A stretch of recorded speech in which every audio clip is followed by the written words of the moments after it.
Shut your fucks. What's going on, people? Welcome back to Football Therapy with me, your host, Jan. I hope you are doing well, dear sweet friend. I really do hope that. Welcome back to Chelsea News. Our greatest fears could be realised.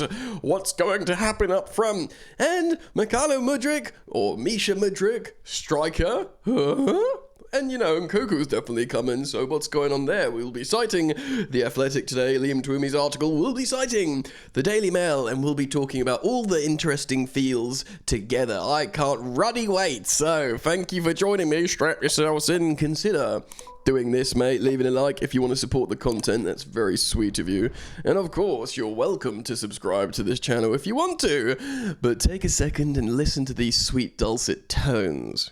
Sweet friends, I'm delighted to announce this video is brought to you by my partner Surfshark. Surfshark is the greatest of all virtual private networks available to you, dear sweet user, viewer, person. A VPN is a danger-free, must-have addition in the modern age of internet usage. It keeps your personal data safe by moving your IP address elsewhere, so those darned internet pirates and fraudsters can't get ya. Moving your IP address to other locations has multiple benefits, such as unlocking new media, sometimes on specific websites or video sharing sites where there's a video you want to watch, but you weren't allowed to watch it because you're in the wrong darn country, until you're not, because you use Surfshark to move to the right country and then just watch the video. You can do this on big blockbuster apps such as Netflix. I always use the example of moving from the UK to the USA version of Netflix because it's something I do often, and it opens up an entirely new catalogue of entertainment for you to watch simply by quickly utilizing Surfshark. If you're yet to get it, now's your opportunity, and you can have 83% off and 3 months free because I'm partnered with Surfshark when you use my code FOOTBALL. 83% off and 3 months free extra. Simply just go click the link down in the top of the description, check out Surfshark now, and catch up with all the rest of us. Alright, cheers. Incredible, do check that out, mate. There's plenty to jump into today, so let's get into it. Righty, right, ladies and gentlemen. Although we are free scoring Chelsea Football Club now, that's right, 6 goals in a week. I read. Leeds 1 goal, Dortmund 2 goals, Leicester away 3 goals, which can only mean Sir Sean Dyche's Everton's going to hold 4 ruddy, big fat goals. So, are strikers a thing of the past? Maybe, but maybe not. Maybe if you don't have your important wing backs, and maybe if you don't have Mateo Kovacic randomly doing his wicked wonder goal once a season goals, then you probably will need a striker. And of course, as long as Chelsea is in the media, and as long as we're not doing as good as we should be, the recurring theme and the recurring narrative will always remain: Chelsea need a striker. Turns out we have one, and we might even face him in the Champions League if things go for us, against us. I guess we want Inter in the Champions League, right? As in, like, one of the more favourable draws, surely. But the narrative is rife. I think, obviously, Lukaku, it's only in the Prem where your parent club, you can't play against your parent club. Lukaku is just going to want to eat us alive. The litmus test here would be, would Romelu Lukaku celebrate a goal for Inter in the Champions League against the club that owns him in Chelsea Football Club? Imagine if it was at Stamford Bridge, we do draw him, he scores a goal. Does he celebrate, or is he respectful, or because he's already nailed his colours to the Inter mast? But the Mail Online, Romelu Lukaku will return to Chelsea this summer. Confirm Inter Milan's CEO, as he admits the Belgium is not the player we got to see in years gone by. After scoring just 5 goals in 18 appearances in Italy.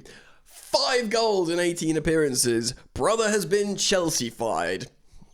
He's been Chelsea-fied. He's infected with the Chelsea. Romelu Lukaku will return, confirms Giuseppe Marotta.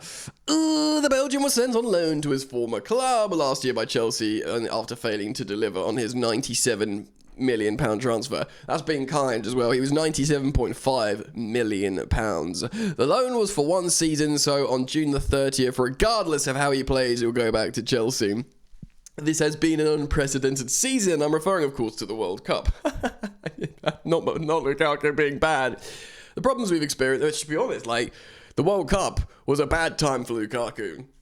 Sent on off the bench to save the day, missing sitter after sitter. Now, there's many of you out there who think Lukaku could still be okay at Chelsea, that there may be a chance in some weird, we might be the metaverse, or the particular universe across the metaverse, or multiverse. Metaverse is like NFTs and stuff in it. Multiverse! We might be that one unique universe across the multiverse where Lukaku returns and bags loads of goals.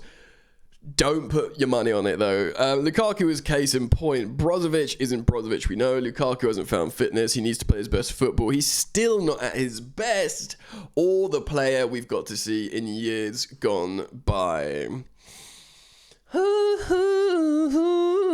It's just so sad, isn't it? Well, it's not, because he absolutely murdered us. Let's put a pin in that for a moment.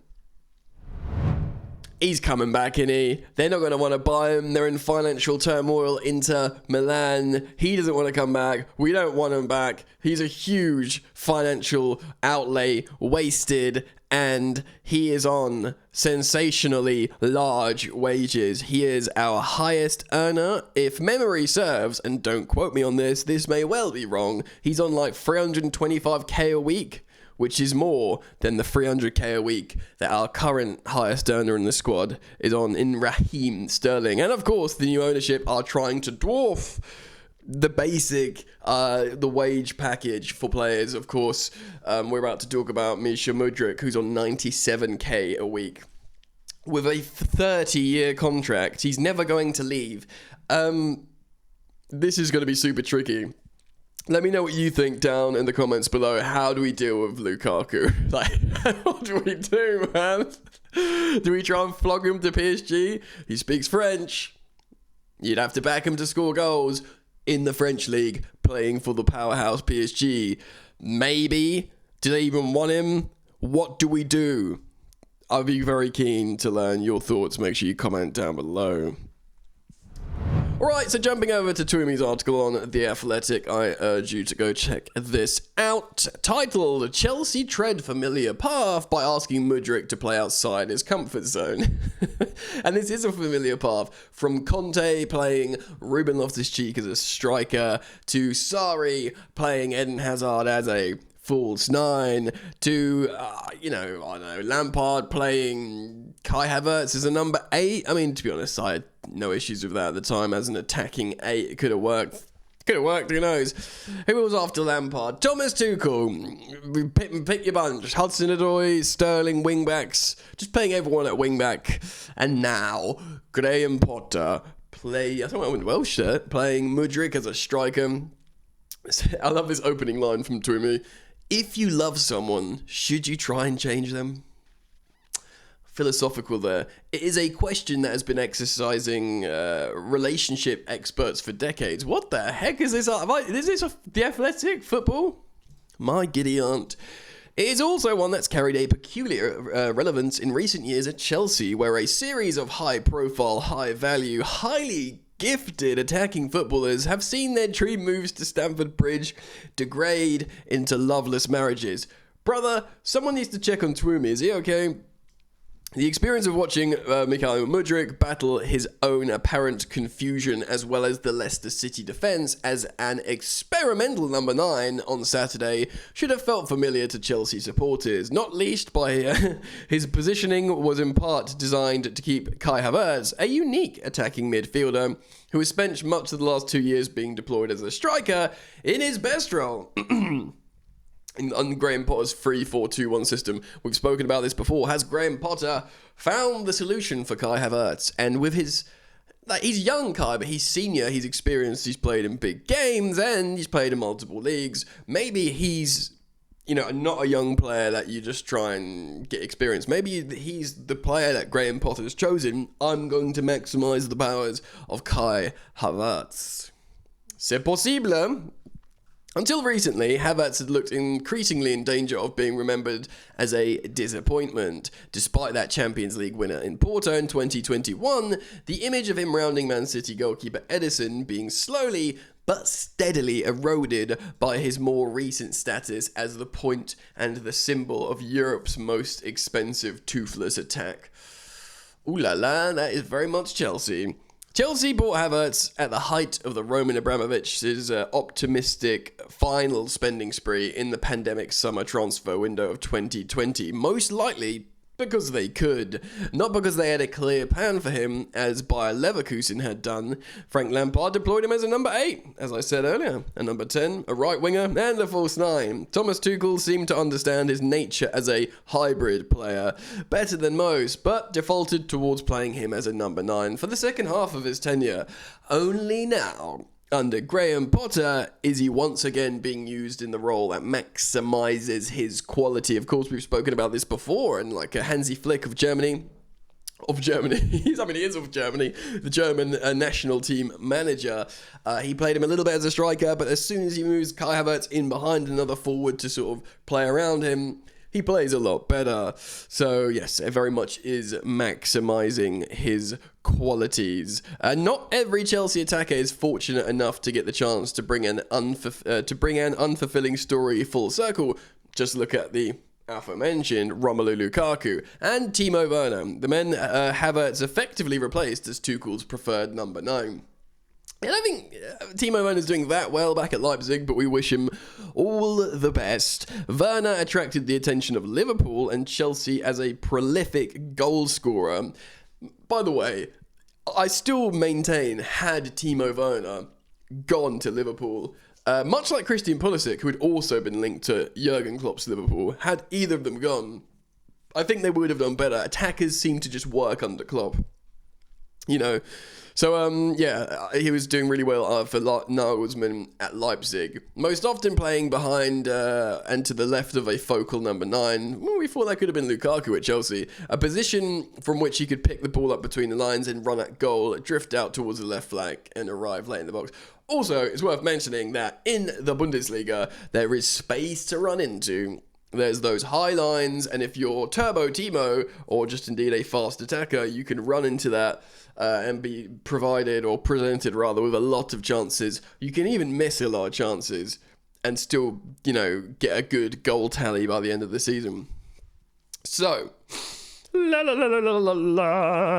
going to skip forwards a little bit because it basically Liam goes into further detail about Werner and even cites a quote of him saying the coach's system of play didn't suit me perfectly.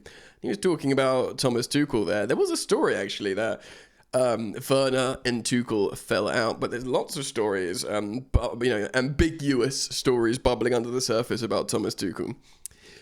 Excuse me.